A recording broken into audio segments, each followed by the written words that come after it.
आज की दूसरी कवर स्टोरी। देश में चाइल्ड ट्रैफिकिंग के मामलों ने एक बार फिर चिंताएं बढ़ा दी हैं।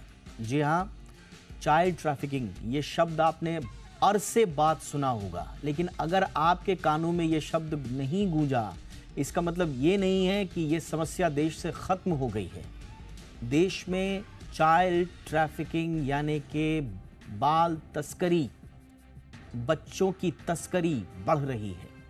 KSCF यानी कि कैलाश सत्यार्थी चिल्ड्रन फाउंडेशन ने गेम्स 24x7 के साथ मिलकर एक रिपोर्ट तैयार की है और इस रिपोर्ट के मुताबिक देश 2016 और 2022 के बीच में चाइल्ड ट्रैफिकिंग के मामलों में पहले पायदान पर उत्तर प्रदेश है, तो वहीं दूसरे स्थान पर बिहार है और तीसरे नंबर पर आंध्र प्रदेश का नाम शामिल है। दिल्ली की बात करें तो यहां कोरोना के बाद चाइल्ड ट्रैफिकिंग के मामले 68% बढ़ गए।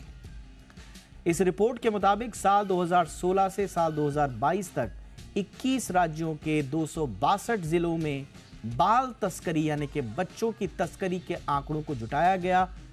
कोरोना से पहले 2016 से 2019 के बीच उत्तर प्रदेश में बाल तस्करी की 267 घटनाएं थी रिपोर्टेड जो हैं।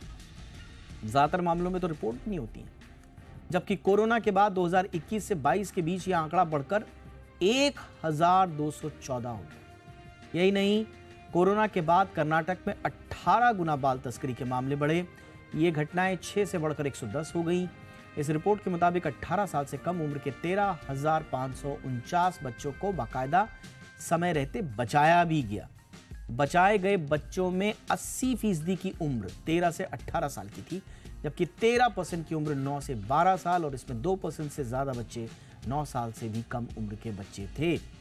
इस रिपोर्ट में यह भी खुलासा हुआ है कि बाल मजदूरी करने वाले सबसे ज्यादा होटल और ढाबों में काम करते हुए मिले। आंकड़ों के मुताबिक यह संख्या 15.5% है।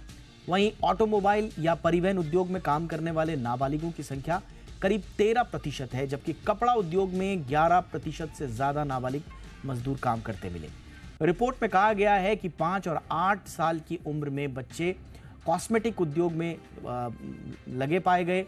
कुल मिलाकर कहें तो ये आंकड़े बता रहे हैं कि हर साल चाइल्ड ट्रैफिकिंग के मामले बढ़ रहे हैं और बच्चों को बाल मजदूरी में ढकेला जा रहा है।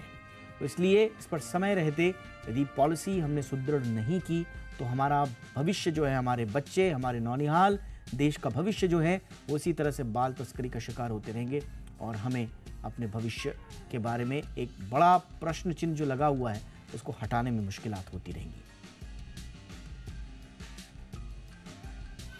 तो ये थी हमारी आज की दूसरी कवर स्टोरी।